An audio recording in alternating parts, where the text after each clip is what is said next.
Good morning, everybody. I'm Ed Parcaut here with Mike Kelly, and we are Real Estate Jerky Daily. How's it going? Tuesday. Is it Tuesday? I thought it was like Wednesday already. The second week of June already. Second week of June? Yeah. Well, that means I got like 2 weeks left. Yeah. Whoa. And you got one. You got to start worrying. Yeah. All right. So big news today. The NFIB Small Business Optimism Index came back and said, "Oh, we're 8 points higher at 90.5 in May, and instead of the 89.8." So we came in a little bit hotter, and then no one cares because it got worse. It was a little bit better this morning, and then it just got everything we had just went away. We're 1 basis point negative, and 1 basis point up on the 10-year. Gotcha. So it didn't do anything. But nothing. But VA came out and they fixed the temporary fix to allow buyer paid broker fees. This actually, as of Tuesday last week, they said this is the temporary fix we're going to do moving forward. It's effective as of the circular that comes out August 10th. Can you push this out any further right now? And then it'll be valid until it's rescinded after that. And then they're going to work on a permanent policy going forward once everything shakes out. Valid until rescinded. That's correct. Wow. Yep. I think that's what everything is. Yeah. Well, I did come across, we talked about this a while back about when we were looking at numbers. I think yesterday overall, like some of the states were showing a negative. I think we talked about yesterday. Yeah. And they showed, this was on Fox. Sorry, it's a horrible picture, but mortgage homes seriously underwater. 25% or more owe above estimate market value in Q1. Wow. Look, and these are all the Louisiana, the humid states. That's humidity. Well, this is where last minute everybody went to and go, okay, we're going to go here because this is the place to go to. Well, it's not where everybody wants to be. These are Louisiana, Wyoming, Kentucky. Not humid there, but that's where men and sheep fear it. Yeah, Oklahoma. Kentucky.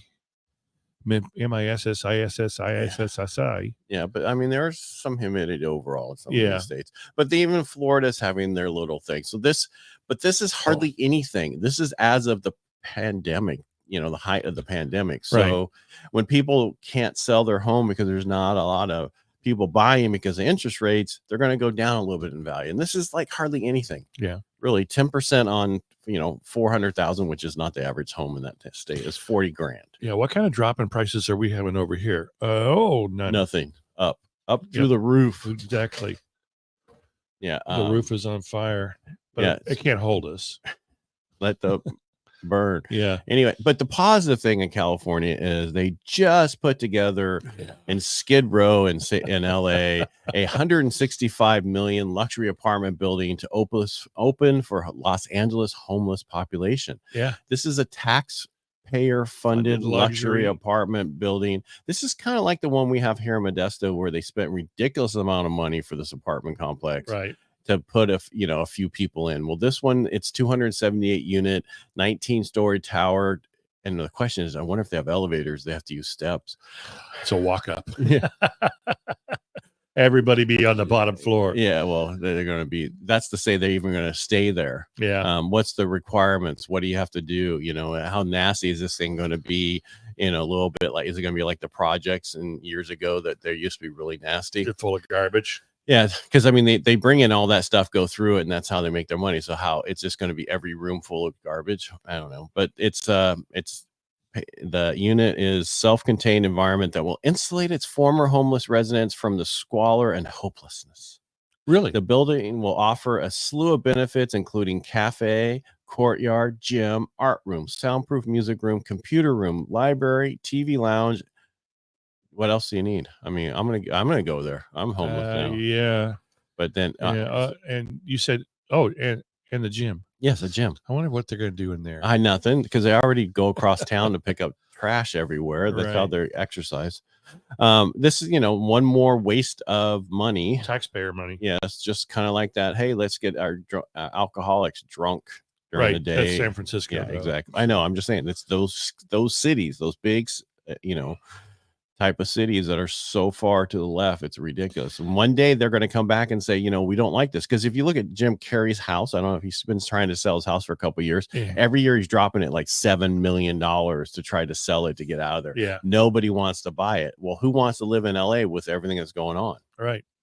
And pay that much money for it. Yeah, and then also the extra fees that you got to pay LA because it's $1 million property. The luxury tax. Yeah, that one. Yeah.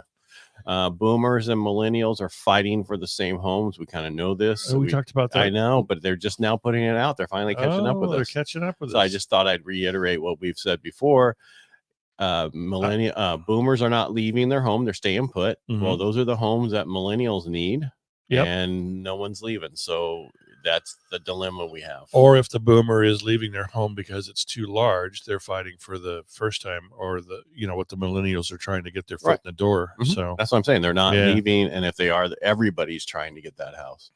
But then again, you have to look at the situations where are you? Is the house paid off fully? What are you trying to do as a boomer? Right. Are you trying to buy something smaller? Have you thought about, and how much money do you have in retirement? There's a lot of stuff when you have a boomer selling that you really need to get into with them. Right. We had this situation just a week or so ago with a lady up in Tuolumne County. She's selling her $800,000 home. She's going to buy another home, but she's cash poor right now and house rich. Well, if she does the same thing, she's going to be again cash poor and house rich. So I talked to her.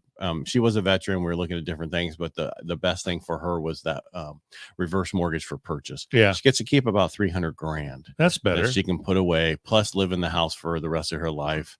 We could call that squirrel hole. What's a squirrel hole? That's where you put away your money. You just squirrel hole. Well, I know. I told her to put it in some other different things. She goes, well, they say not to take it out and for investments. Well, you're not, lady.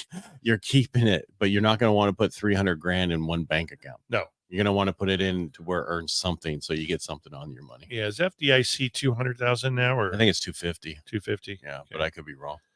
Maybe you can tell I don't have one of the bank people out there. I don't have that kind of money to have in a bank. Yeah, so, well, that's only if you're not the governor of California. Governor of California gets completely all their money, everything back out of all three accounts. He and Oprah.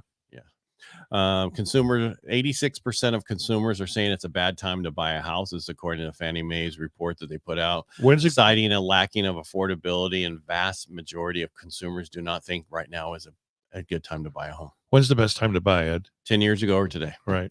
Consumers' attitude towards the purchase of home fell markedly in May, while the percentage of consumers said it was a bad time to buy a home grew month over month from 79% to 86%. Oh. Only 14% of consumers reported last month that it was a good time to buy a home. I want to talk to those 14 people. Exactly. Down from 20% the prior month, while the share of consumers are saying that it's a good time to sell a home also fell from 67% to 64%. Hey, I'm interested to hear the next headline.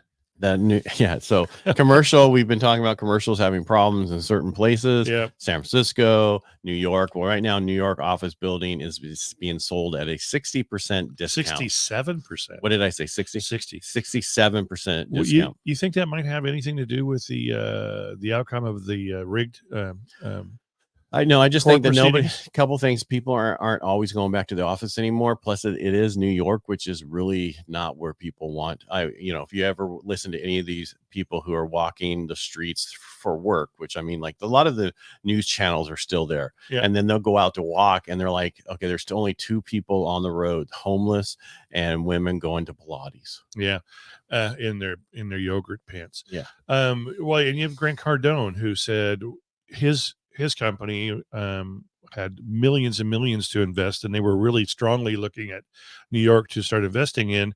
And after the outcome of the lawsuit, they said, nope, New York is not business friendly. We're not going to invest here. Boom. Ouch.